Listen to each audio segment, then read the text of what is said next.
William Henry Stone is born May 17, 1846, in the northern Mississippi community of Hickory Flat.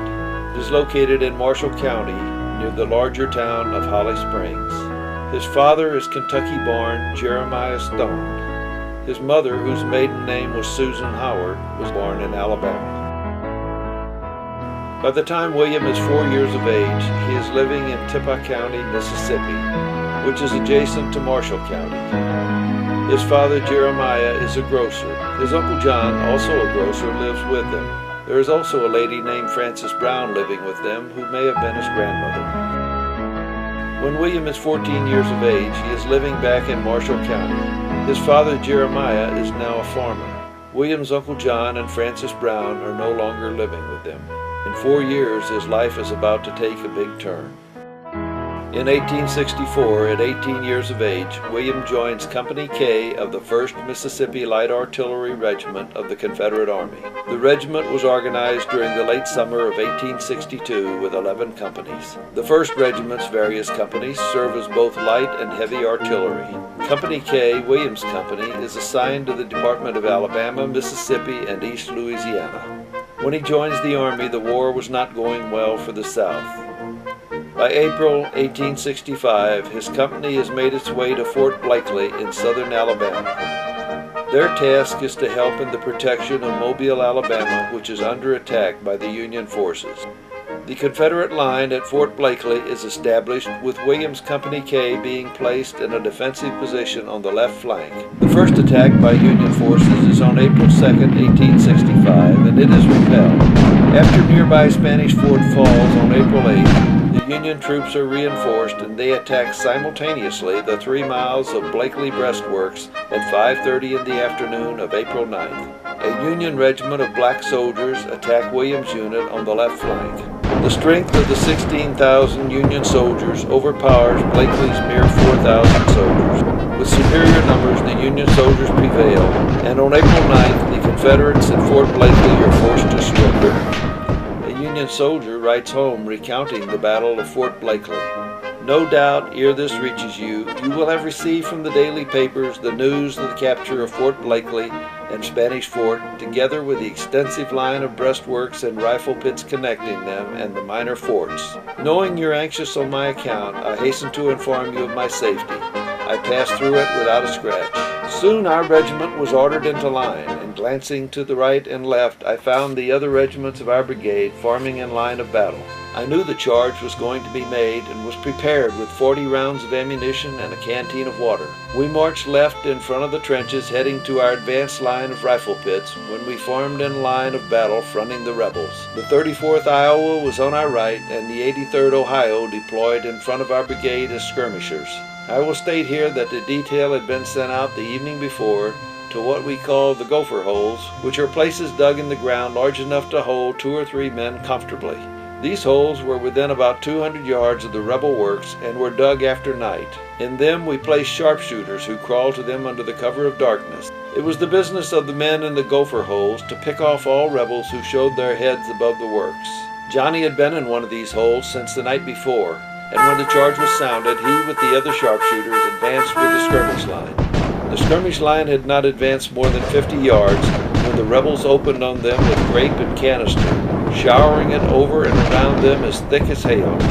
During this time, the rebel infantry was not idle, but gave us volley after volley, but not with the deadly effect you would suppose, as their aim was not accurate and too high.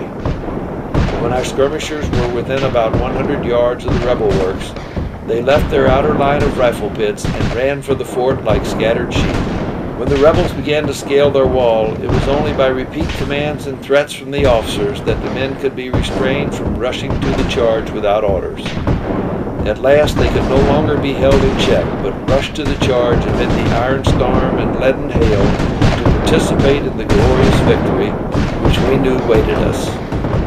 I never saw more cool courage displayed than was shown by both officers and men, each striving to be the first inside the works. The rebels kept up a steady fire until we came within their last line, when, giving all up for lost, they threw down their arms and begged for mercy.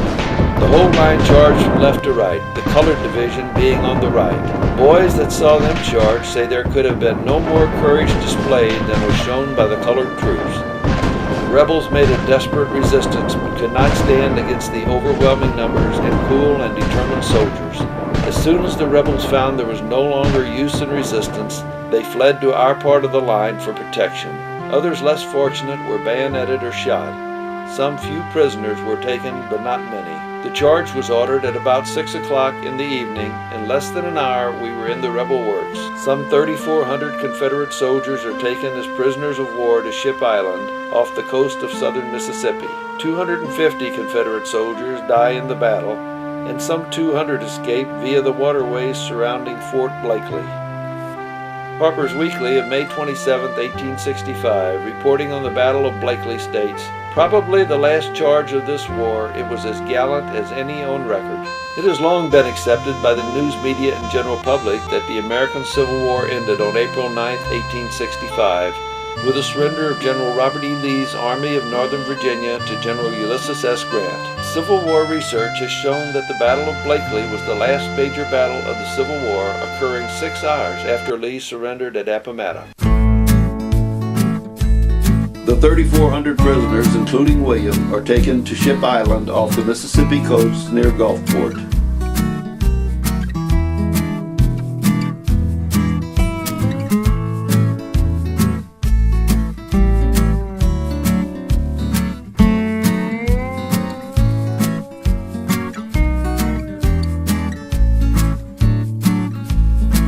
They are guarded by a contingent of black Union soldiers. 153 prisoners die on Ship Island, including Private James Rogers of Company K, who dies April the 29th of dysentery. Since the war is over, the prisoners are shipped to Vicksburg on May the 1st, 1865. 5 days later, they are sent to nearby Camp Townsend on the Big Black River to be paroled in a prisoner swap.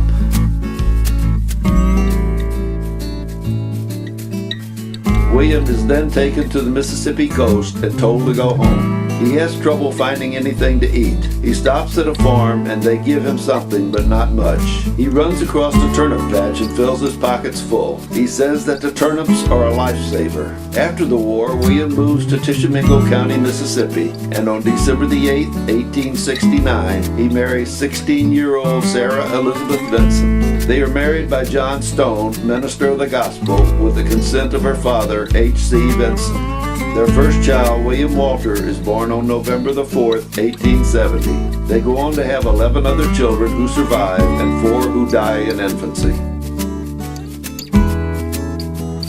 In 1886, William moves his family to McNairy County, Tennessee, near the community of Bethel Springs. He farms here for about 12 years. In 1898, William moves to Obion County, Tennessee, settling near the small community of Shawtown.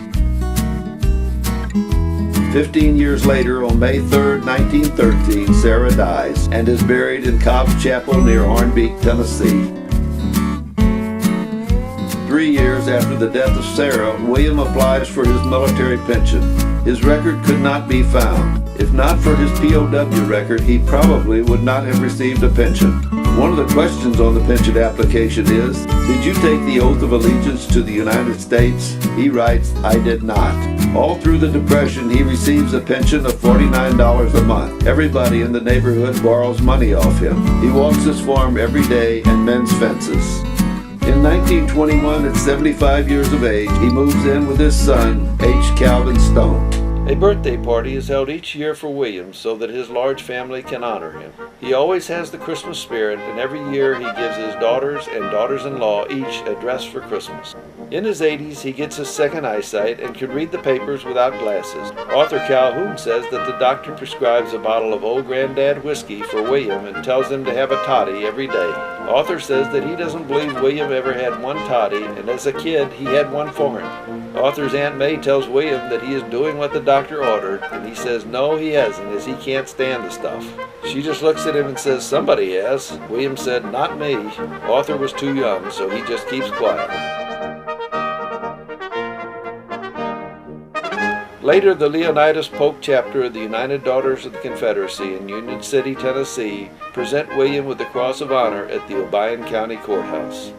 The first monument to the unknown Confederate dead was erected in 1868 in Union City, Tennessee at Summer and Edwards Streets.